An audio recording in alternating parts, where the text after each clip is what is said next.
The 6 biggest Commander storylines. It is caught! Delivered at 6 o'clock sharp. It's the Pick 6 at 6. We set out to find a leader, someone who could take this franchise to the next level, build an elite team that consistently competes for championships. All right, day 1 of padded practice for the Commanders today. And the biggest thing it continues to be for me, just kind of the very smart way that they're going about all of this with the structure.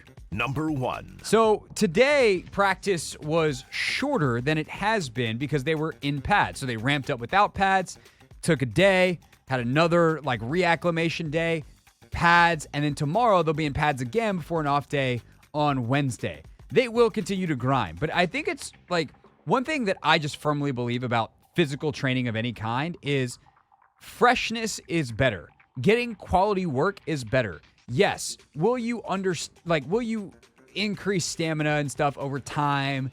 And do you need time on task? And is there a toughness element and all these things? Yes. But what actually helps you become the best athlete you can of any kind, football is certainly not excluded here, is getting quality work. And Dan Quinn has continued to find out what it is that he needs to do to set up practice and get quality work. And they are getting that every single day out in Ashburn. Quinn talked about that and how he's kind of using his experience as a head coach before and the different experience he's had to set his team up for success.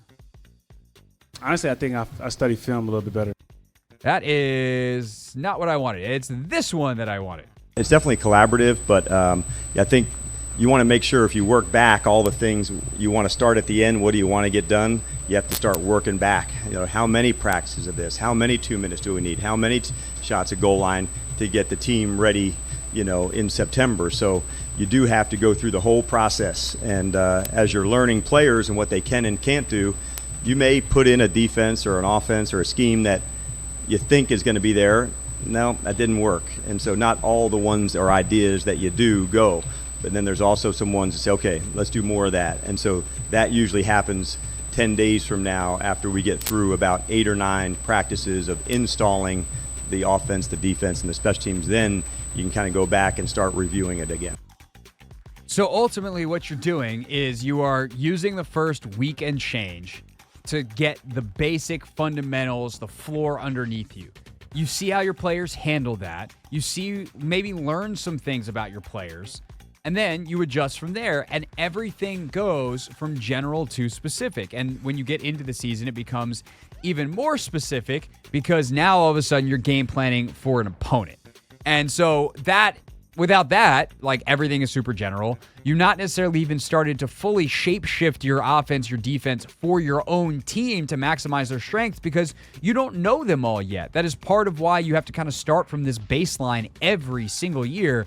But especially when you have the roster turnover and a new staff and a lack of understanding of your guys in the way that Quinn and his staff do. They watch them all on tape. They like them. There's a reason that they're here. But you just learn more being with them on the practice field every single day. You unlock certain things, the do's and the don'ts for each guy. So I thought that was a really interesting answer from Quinn. And it also kind of shows the thought that goes into the periodization of, well, we know we need, I'm making this number up, 100 red zone snaps or 200 red zone snaps or 50 red zone snaps, whatever the number actually is. We need to make sure that we have the space in the program to get them. So in some ways, you have to pre-plan everything, the entirety of training camp, but you just have to then be willing to be flexible with it in the back half. All right, number 2. The thing that I took away from Jayden Daniels today, actually, I will give credit where credit is due, and that is to our colleague, Toby Altizer. Toby and I were talking on the sideline as we watched practice today, and Toby made a remark that was basically he just always kind of figures it out, talking about Jayden Daniels. And I said, you want to know what? I think the thing that makes it so nice to watch Jayden practice is he just makes the layups. And how often, and this is coming in a period, it might have even been the 2-point play period, where he just hits a wide open guy. And you're like, well, that was drama-free. That was great. We absolutely love to see completions to wide open receivers. But we know in the NFL that doesn't happen, and it especially doesn't happen all the time with guys who aren't the greats. The greats just don't miss that. The Tom Brady's, the Peyton Mannings, the Drew Breeses, like they just hit the open guy with extreme regularity. And if Jayden can just do that, that's going to get him a 10-year career. And then, God forbid, he can do the crazy special stuff that we're pretty sure he's capable of as a runner and as a passer, where he's got great anticipation, he's got great feet, he's got great eyes. But that accuracy to just understand where the ball's supposed to go, especially on plays where guys might bust wide open. Get your feet in the right place, be calm, and deliver a sound mechanical throw. It's not sexy, it's not exciting, except for when it results in touchdowns, and it did multiple times today.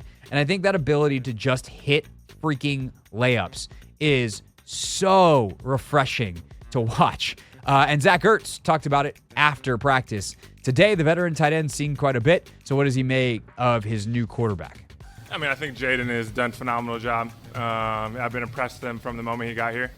And the reps, like I said, are limited. And so every time we have a rep, I kind of want to stand back there and talk to him kind of how he sees certain things, because it doesn't really matter how I see things once the ball's snapped.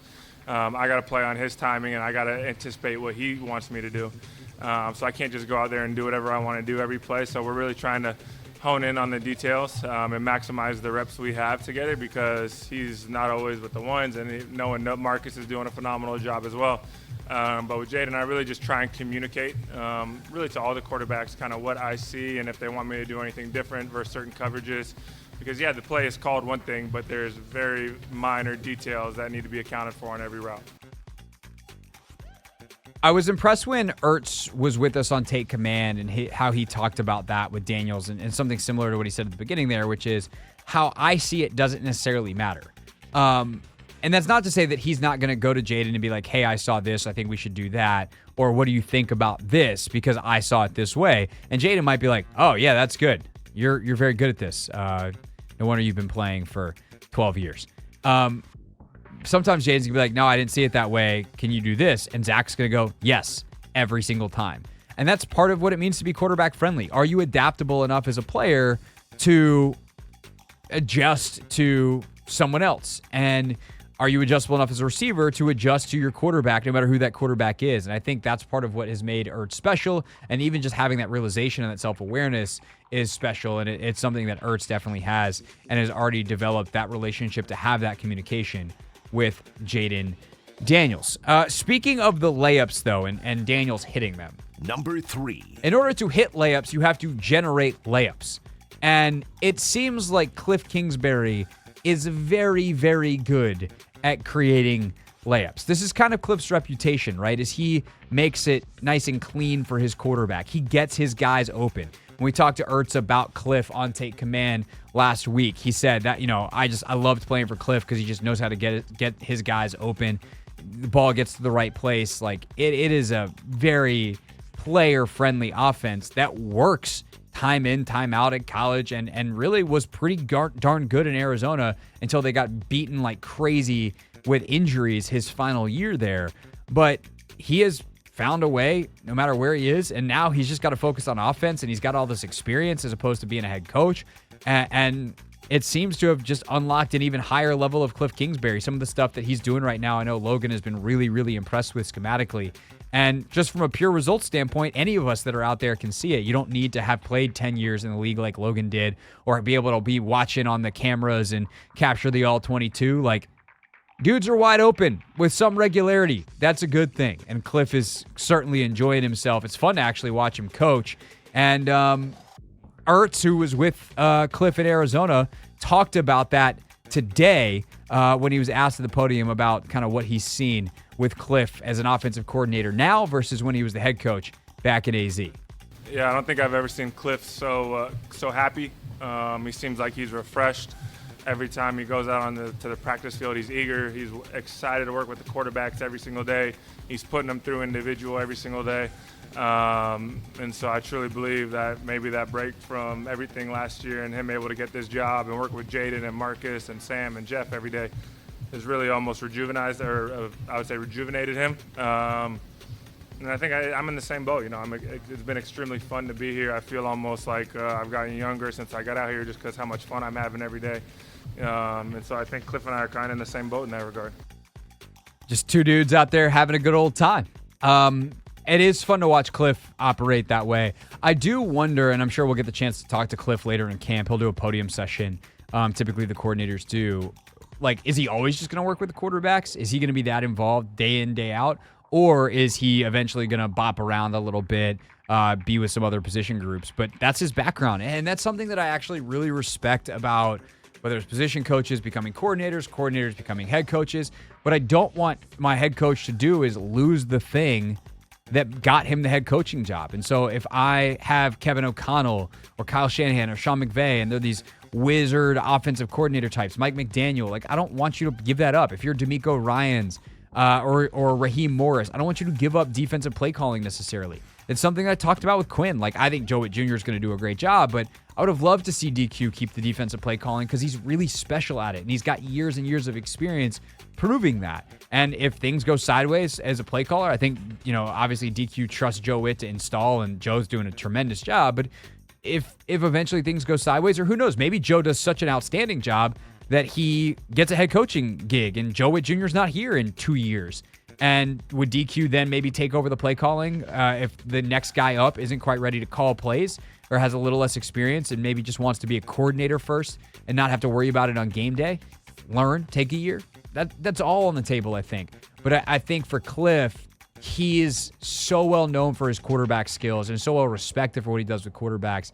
It would be not maximizing his abilities as a coordinator to not be in with those guys. But I think to get back to the original point I wanted to make of today's Pick 6, which is Kliff generates layups. Schematically, he is incredibly flexible, and that allows him to find and take inspiration from a lot of different offenses, and he's doing a really good job of teaching those things to the players, that they are executing them to the level that they are working to bust guys wide open, especially in the red zone. And I know the red zone right now installed defensively is a little light. They don't necessarily have the right answers in place yet. That is just a reality of the chronology of camp, not some indictment of Joe Witt Jr. and Dan Quinn and everybody else on that side of the ball. But it is fun to see Kliff, against some of the things that other teams will play in the regular season coverage-wise, have these answers teed up, ready to go, and executed already at a high level.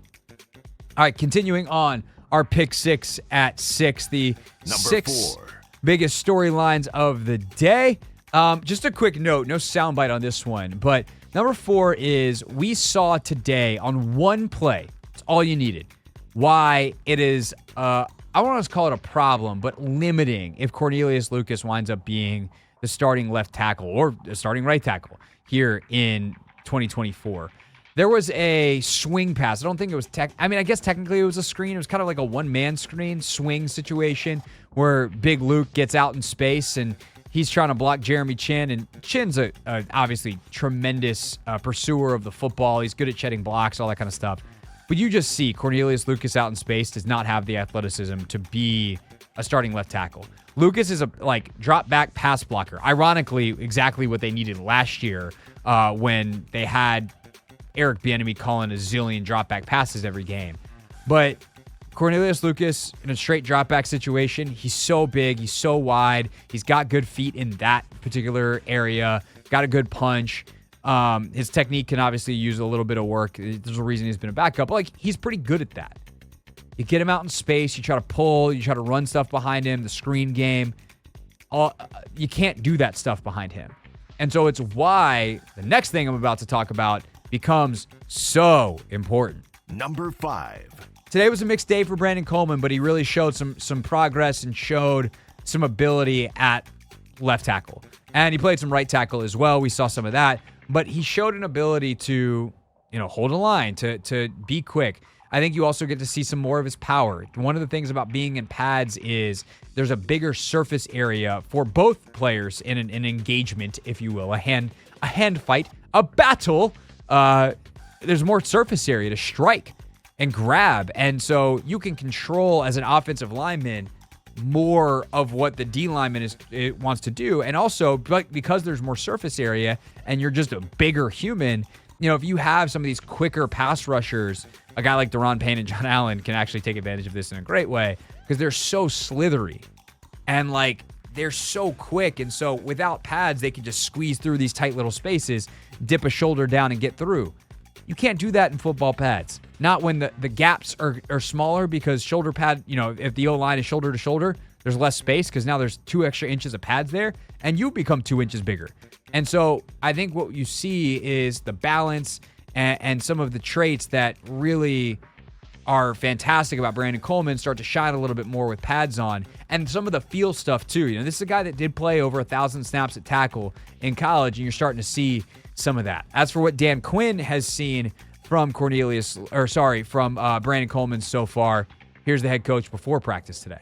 One of the things I knew he was a very good athlete, but what I have been more impressed by, even he's got great balance for a big guy, and so he's got power in his legs, so one foot coming back, redirecting on pass rush stunts that could go. So that might be one of the things I didn't know was really one of his strengths. I knew he was a good athlete and movements and that, but balance is a harder thing to test. You have to see it, and so he is very rarely somebody that's out of position or on the ground. He's very deliberate in the way he moves and practices. So I think he's a very in control player, and I think that's a real attribute as an offensive lineman. You never see him overextended or out of position, because when you do get beat, usually somebody's out of position. It's hard to recover. He has that ability to stay connected to somebody, and that's one of the things I've been impressed by so far. To not show that as a young player when the speed of the game has increased is really impressive, and we'll see if Brandon Coleman can continue that through the rest of training camp, and hopefully as a 10-year veteran left tackle for the old Washington Commanders. Last but not least, speaking of veterans, Number 6. Obviously, this was a story today with Zach Ertz and Bobby Wagner, perhaps the 2 most known additions for veteran leadership that were brought in. Of course, both guys can still play, but we know a huge reason why those guys were brought in is to be tone setters on their respective sides of the ball, the histories they have with the coaches, Bobby with DQ, and obviously he wanted to play with Ken Norton as well, and then Zach with Kliff. And so what's it been like to be together? What's it been like to play with that around? I talked to Frankie Louvu about that a little bit in the interview that you'll hear next here on the Team 980, but Ertz talked about it as well after practice. Yeah, I think at this point in my career, there's really not a coverage that I haven't seen. And so when I was young, the game is a lot faster than it is now. You feel like the guys are moving a lot faster than they are now. But I'm also able to play almost a step ahead or 2 steps ahead because I understand what the defense is trying to do.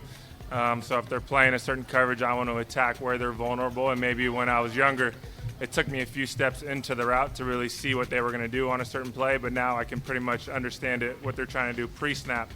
So I'm almost 2 steps ahead than when I was younger because I had to react versus now I can anticipate.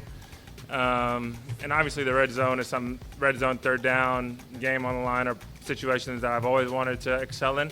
I feel like I've done that throughout my career, and it comes with a lot of trust from the coaches and the quarterbacks. But I take a lot of pride in that area as well. If you want a lot more detail on that, make sure you check out Zach with me and Logan on Take Command. Logan really peeled back the layers of that onion on an incredibly nerdy level on terms of what Zach is looking for and what he means when he talks about having that extra step, that extra 2 steps ahead and seeing those things and what he was reading. Really good stuff and really good job by Logan on our pod to unpack that with Ertz. That was from last Tuesday's show, which we actually published that interview as a solo episode. Wagner talked about his experience as well as he got his press conference started today. Honestly, I think I study film a little bit better. I think I'm more productive in my study time. I think that's helped me kind of last. I think that's like the people that I talk to, a lot of the older guys that last a long time, they said lean on your film study because that's going to help you keep faster. So I would say that's something I focus on. If you can, slow down a step athletically but gain 2 in the film room, That's still one step faster. And Bobby Wagner, certainly a guy that lived that last year, leading the NFL in tackles. You're going to be excited to see what he can do this year in D.C. Talk to Frankie Louvu about Wagner and so much more. A can't-miss interview next with perhaps the Commanders' most important non-Jayden Daniels edition of the offseason. Frankie Louvu and I one-on-one after practice next on The Hoffman Show. We're on the Team 980. We're always live as well on the free Odyssey app. This is The Hoffman Show on the Team 980 and the Odyssey app.